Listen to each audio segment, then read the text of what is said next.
Brinebarajas.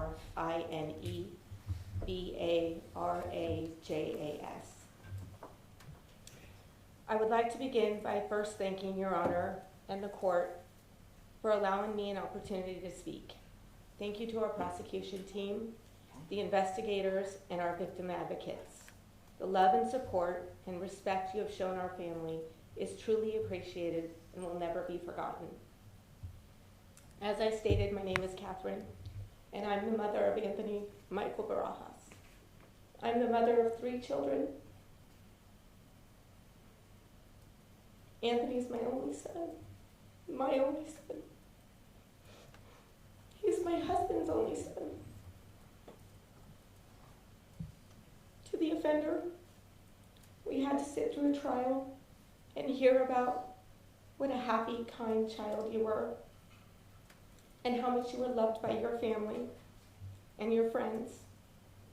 We listened to how much you loved your mother and how special your relationship was with her and how very sad you were when she died and when she was sick.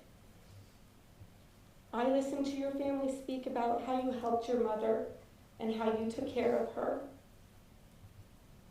While that may all be true, you had no regard for what your actions would do to my relationship with my son. How your actions would take away the chance for my son to ever be with me or any of his family again. Your mother was taken not by someone, but because she was sick. My son and Riley were taken because you made a choice. As you stated yourself, there were no more voices anymore. You shot them because you already decided to. That one action has absolutely destroyed my life. You stole my son and you stole Riley.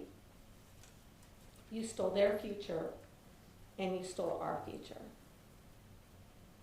Just one day before you decided to shoot our children in the head, my family was in Hawaii together on a family vacation with just the 5 of us. It was the first time we were together with just us on vacation. We had so much fun, and it was the beginning of my husband and I starting to get to enjoy the kids as young adults. It was honestly magical. But less than 48 hours later, our lives were changed because of your actions. You are the reason that we lost everything. You are the reason that every single morning I wake up, I can't catch my breath because Anthony is gone. Every single night, I fight to try and remember his smile rather than him lying on the floor, bleeding from a gunshot wound to the head that you inflicted. I think of him crying for me,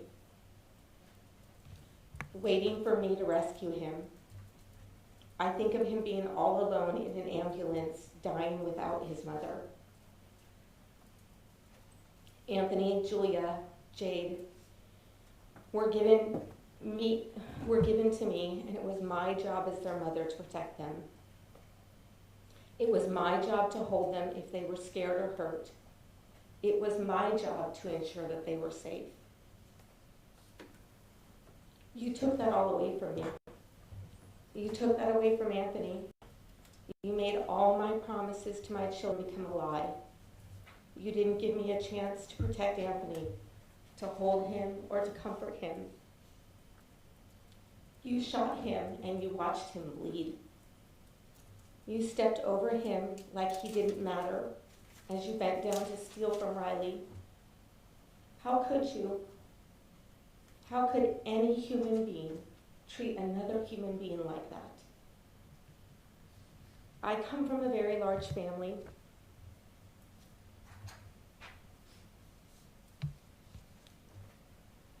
And I know we cannot always control the actions of our family. However, we cannot condone or cover or not truly acknowledge when our family does something wrong. You can love your family and still tell the truth. You can love your sibling but still tell the truth, especially when you see the heinous crime they have committed. It's not always easy to do the right thing, but necessary in order to prevent something like this ever happening again. Similarly, the friends of the offender share some responsibility. There were many things that could have been done to prevent this nightmare. Again, not always easy, but necessary. I hope someday truly you understand what your silence cost all of us and the gravity of that silence. Since July 26, 2021, everything has changed. I'm no longer the mother I used to be. I'm not the same wife, sister, aunt, or caretaker for my elderly parents. My husband, Brian, is no longer the same father. Our girls, Julia and Jade, have faced things that nobody should ever have to face in their lifetime. So much has been stolen from them. The August following the shooting, Julia was to begin her senior year in college in Wisconsin, playing her last year of collegiate soccer. Jade, who was 16 at the time, was going to begin her senior year of high school. Instead of the exciting years that were supposed to be, they were devastated and they were broken. Julia did not return to her last semester in college and did not play her last soccer season. Instead, she stayed home, finished her last semester online, so she could shadow her sister, who was paralyzed by fear. Jade missed the beginning of her senior years of high school until we could come up with a plan to make her feel safe enough to return to school. This entailed Julia accompanying Jade to every class, sitting with her in class and ensuring they were seated near an exit in case she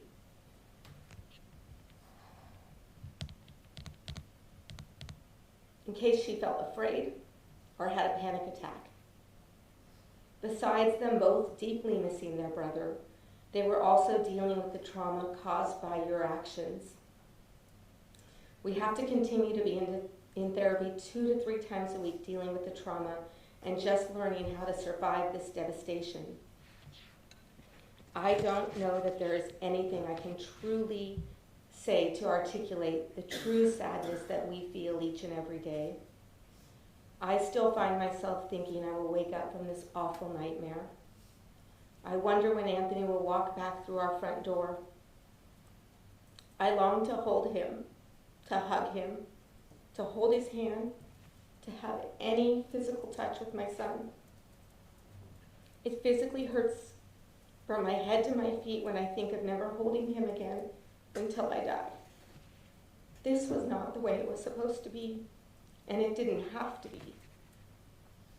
This daily pain and suffering did not have to be, not only for Brian, Jade, Julia, and myself, but for Anthony's grandparents, Papa Hugo, Grandma Soto, Papa Vince, Grandma Marlis, his 11 aunts and uncles, his 24 cousins, his 2 younger second cousins, his 5 new baby second cousins he didn't get to meet, and all of his other family and friends. All of this pain, trauma, and sorrow was inflicted by the offender. Our future is forever changed. Brian and I will never get to see Anthony get married and have children. We will never get to watch him be a father or an uncle to Julia and Jade's future children. Julia and Jade won't get to share in the adult sibling activities together. Their future partners and children will only know Anthony by stories, not by experience. It's just so very sad, and there's not one thing that we can do about it. No matter how much we cry, we beg, pray, it cannot be changed or undone.